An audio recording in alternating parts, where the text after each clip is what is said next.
Allô à toi qui me regarde ou qui m'écoute, un ou l'autre, bienvenue aux Petites Bouchées. Aujourd'hui, je vais te partager un truc très simple, mais qui peut nourrir ton microbiote avec les féculents que tu manges. Hein? Les féculents, on dit toujours, les patates, les pâtes, ces choses-là, on mange pas ça, ça fait engraisser.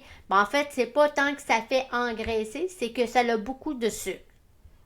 Donc, comment on peut faire pour en manger et puis éviter d'avoir un trop taux élevé de sucre?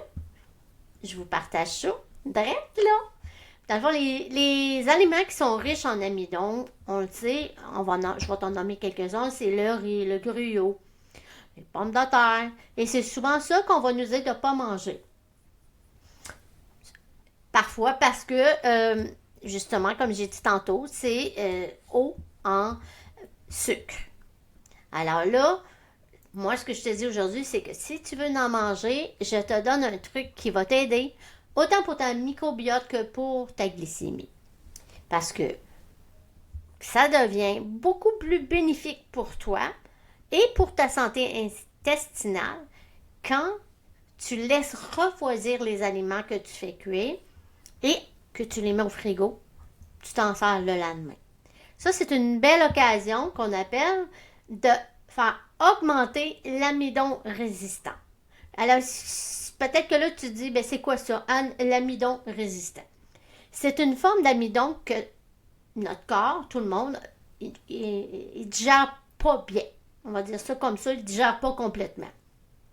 Donc, il agit un peu comme une fibre peut faire dans le corps, dans les intestins. Il va nourrir notre microbiote intestinal. Il va nous aider à avoir une meilleure digestion. Et ça peut même aussi avoir un effet très positif sur ta glycémie. Et donc, voilà où le taux de sucre baisse. Par exemple, si je pense à du riz qui a été cuit puis qui a été refroidi, lui va contenir beaucoup plus d'amidon résistant que du riz que tu vas avoir fait cuire et que tu vas servir et que tu vas manger chaud. Ce principe-là, il s'applique aussi, comme j'ai dit tantôt, aux pommes de terre blanches, aux haricots qu'on mange, à l'avoine, aux patates douces, les pâtes, en fait. Pas mal l'épée, hein? C'est une bonne idée, puis c'est simple, puis tu peux aider vraiment beaucoup ta flore intestinale en faisant ça à cause de l'amidon résistant. Alors là, moi, ce que je te dis, c'est que si tu veux te faire des pâtes un soir, tu as le goût, ben, l'idéal, c'est d'y penser avant, si c'est possible, de les faire cuire, de les refroidir toute la nuit, c'est mieux. Et le lendemain, il n'y a pas de problème, tu peux faire réchauffer et là, tu n'auras pas ton taux d'amidon, il ne va pas baisser. Il va rester tel quel.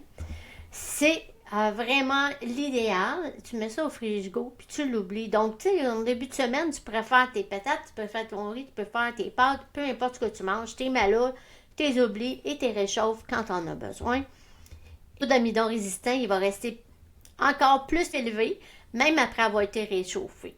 Et ça, c'est vraiment un petit truc super facile. Puis je te dirais que si tu es le genre de personne comme moi qui fait attention à son indice glycémique, que c'est vraiment important pour toi, et que tu pratiques le jeûne intermittent, ben c'est une astuce que tu veux, dans le fond, vraiment mettre à ton avantage. Tu veux le pratiquer. Fait que voilà, c'est tout pour aujourd'hui. Un petit truc tout simple, mais qui peut faire une belle différence pour ta digestion puis ton énergie, ta microbiote. Intéressant. Fait que je te dis à bientôt à une autre petite bouchée pour du mieux-être. Ciao!